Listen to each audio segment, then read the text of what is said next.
Assalamualaikum warahmatullahi wabarakatuh. Apa kabar teman-teman semuanya? Perkenalkan, nama saya Latifah Fajri dari jurusan Pendidikan IPA Universitas Sultan Ageng Tirtayasa akan menjelaskan tentang penerapan hukum kedua dan ketiga termodinamika. Selamat menyaksikan. Baik, langsung saja. Yang selanjutnya adalah hukum kedua termodinamika. Nah, hukum kedua termodinamika ini berbunyi bahwasanya kalor mengalir secara alami dari benda yang panas ke benda yang dingin. Kalor tidak akan mengalir secara spontan dari benda dingin ke benda yang panas. Untuk yang selanjutnya ada beberapa pernyataan hukum kedua termodinamika. Yang pertama, kalor tidak akan mengalir spontan dari benda dingin ke benda panas menurut Rudolf Clausius. Dan yang kedua, Anda tidak dapat membuat mesin yang sekedar mengubah kalor menjadi usaha sepenuhnya menurut Kelvin dan Planck. Dan yang ketiga, setiap sistem terisolasi condong menjadi acak. Untuk yang selanjutnya yaitu ada mesin kalor. Nah, pada slide ini terdapat skema dari mesin kalor. Yang pertama ada KH. Nah, KH di sini menyatakan besarnya input kalor dan sedangkan subscript H menyatakan hot reservoir. Dan untuk QC ini menyatakan besarnya kalor yang dibuang. Dan untuk bawahnya itu ada subscript C yang mempresentasikan code reservoir. Nah, untuk W sendiri ini mempresentasikan kerja yang dilakukan. Nah, mesin kalor juga memiliki cirinya, yaitu yang pertama, kalor yang dikirimkan ke mesin pada temperatur yang relatif tinggi dari suatu tempat itu disebut reservoir panas. Sedangkan sebagian dari kalor input digunakan untuk melakukan kerja oleh working substance dari mesin. Dan yang ketiga, sisa dari kalor input head dibuang pada temperatur yang lebih rendah dari temperatur input ke suatu tempat yang disebut reservoir dingin. Untuk yang selanjutnya ini masih dengan mesin kalor. Nah, jadi dalam sebuah mesin kalor itu harus mengikuti prinsip konservasi energi yang jika tidak ada lagi kehilangan energi dalam mesin, maka wajib menerapkan prinsip konservasi energi ini dengan rumus W sama dengan QH min QC, atau bisa juga menggunakan E sama dengan W dibagi QH. Untuk yang selanjutnya ada mesin pendingin atau disebut juga refrigerator. Nah, mesin pendingin ini merupakan kebalikan dari sistem cara kerja pada mesin Carnot. Jadi dapat dilihat pada gambar tersebut yang tadinya QH ke arah masuk, di situ QH-nya ke arah keluar, dan W juga masuk ke dalam sistem. Nah, refrigerator ini menarik panas dari tempat dingin dan melepaskan panas ke tempat yang lebih hangat.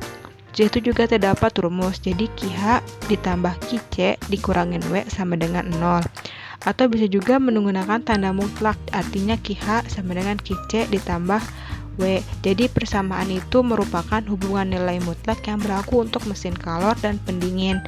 Nah, siklus pendingin terbaik adalah yang memindahkan kalor QC terbanyak dari dalam pendingin dengan kerja mekanik W sedikit mungkin.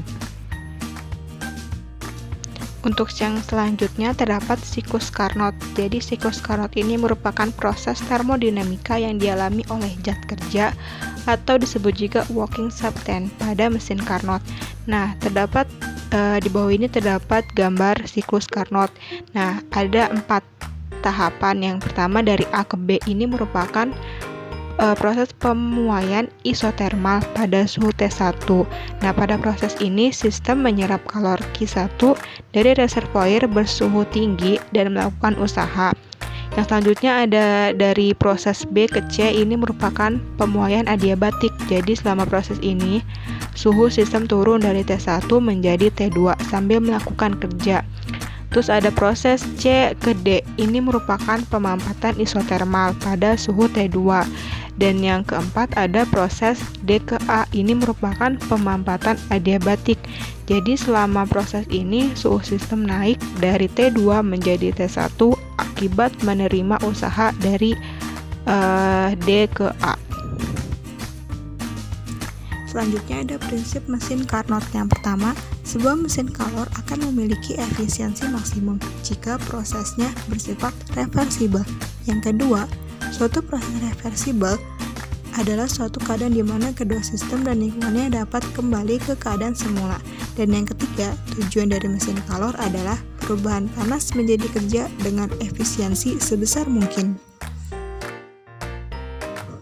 Yang selanjutnya masuk ke hukum 3 termodinamika yang berbunyi suatu sistem yang mencapai temperatur 0 absolut, semua prosesnya akan berhenti dan entropi sistem akan mendekati nilai minimum. Artinya, entropi benda berstruktur kristal sempurna pada temperatur 0 absolut bernilai 0. Hukum ini juga menyatakan bahwa entropi benda berstruktur kristal sempurna pada temperatur 0 absolut bernilai 0. Hukum ketiga termodinamika ini memberikan dasar untuk menetapkan entropi absolut suatu zat, yaitu entropi setiap kristal sempurna adalah 0 pada suhu 0 absolut atau 0 derajat Kelvin. Untuk yang selanjutnya ini terdapat aplikasi hukum 3 termodinamika, yaitu salah satunya dari superkonduktor. Nah, superkonduktor ini merupakan suatu material yang mengalami fenomena tidak memiliki hambatan listrik atau tanpa adanya sumber tegangan, namun memiliki arus yang mengalir dengan energinya tetap ada.